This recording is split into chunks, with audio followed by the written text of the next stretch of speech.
can infer without doing any more research what that candidate thinks about a number of issues that might be important to you. So these group labels can help you make judgments about what candidates will do and care about and how they'll vote at a really minimal informational cost. On the other side of things, so what's another term for minimal informational cost, right? Heuristic or cue or signal, right?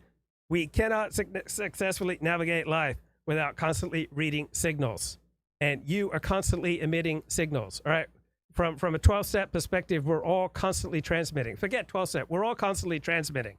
We're all constantly sending signals. I'm sending signals by the way I dress, the way I speak, the topics that I choose, the sources that I cite, right? Because there are people who I most want to connect with, all right? The profession that dominates my friends who are most important to me is philosopher. So I most want to fit in with philosophers.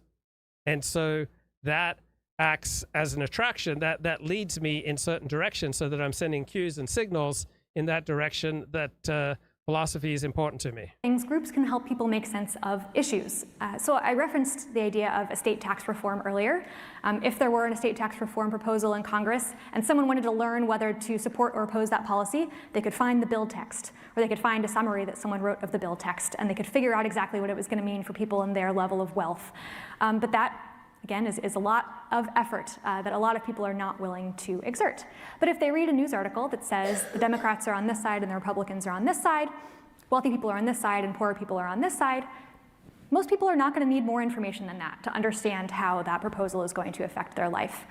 So again, this is a real time-saving, informationally useful piece of strategy that people can use to make sense of politics. Right.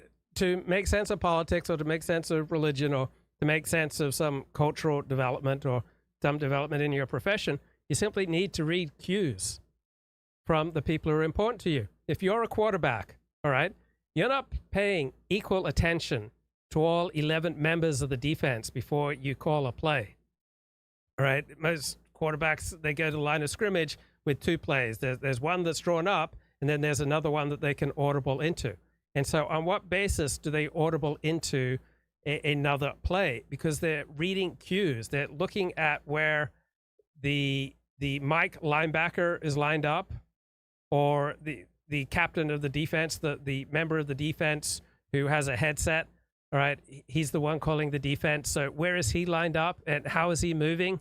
And what do you think are his tendencies? So an NFL quarterback will tend to dominantly drill into with his perspective. He'll keep his eye on primarily one member of the defense. And that's how he will get a read for the type of play that he wants to call. And so we're all looking for those cues, those signals. And the most important one is, how will this place me with the people who are most important to me?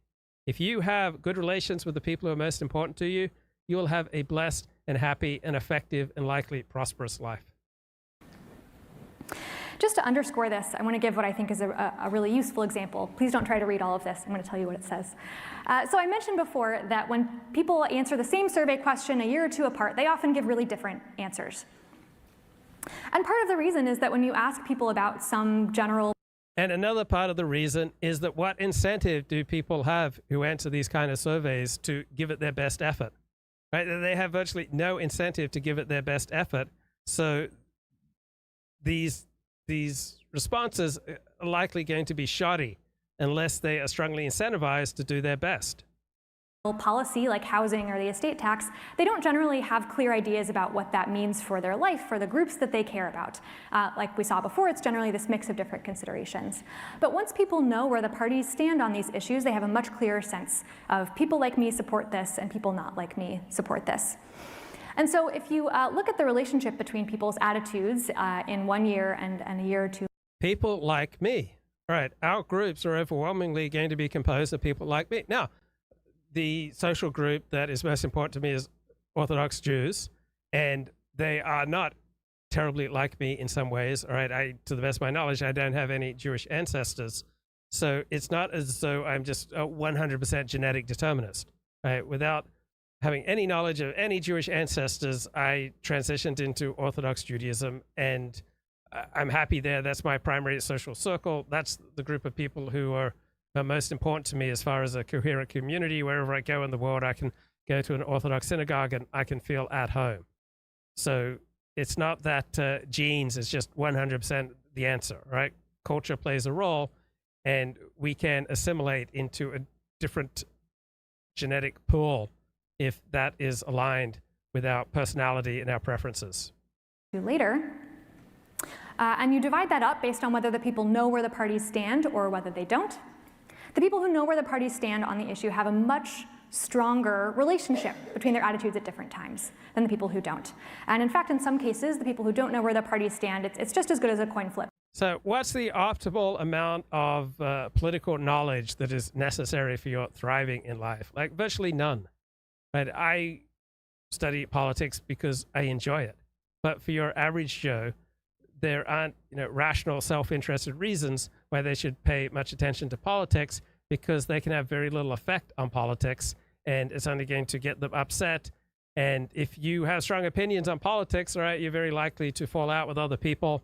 It's going to create problems for you in the workplace and in social settings. Whether they give the same answer in 2 years to the same question. So parties are really helping people understand what's going on in a way that helps them form these more stable, more consistent attitudes that are going to be useful in making vote choices and holding elected officials accountable. So as you might be able to tell, I'm a little bit of a pro-groups person. I think groups are really useful in helping people understand politics. And I think part of the reason it's important to me to say that is that groups can kind of get a bad rap. If you think about like teamsmanship or tribalism.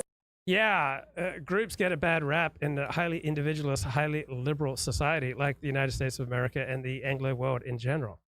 But the world is run by groups, right? The world's not run on individualist strategies. The world, generally speaking, accords victory to group strategies over individualist strategies. And what receives rhetorical privilege frequently does not accord with reality, right? The world runs on hierarchy, not on democracy, even though democracy gets rhetorical privilege. Individualism gets rhetorical privilege in the Anglo world, but the reality of life around you is that those who can fit in with the group are going to be much more happy and effective. These are not generally good things. People do not think of group-based reasoning as normative. Yeah, I grew up a Protestant, and being a tribalist was looked down on, right? And even today, when I talk to Protestants and they're being open with me, they have a very negative view of tribalism. But being part of a tribe is a far more effective and happy way to go through life than being an isolated individual. Good. And I think that's a reasonable conclusion if people are blindly following a party that they've chosen for no particular reason, that was just assigned to them randomly, and therefore has no relationship with the things that they believe or care about. And sometimes it can feel like that's the way it works. People often inherit the partisanship of their parents. Here's a plot from Pew showing that among Republican parents, 81% of their teenage children are Republicans.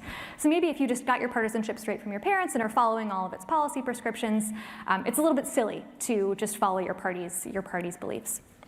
But what research shows is that as people enter their 20s and 30s, they tend to break out of these kind of inherited partisanship and inherited religious affiliations. And they tend to choose groups to align with that more closely match their independent values and how they see the world.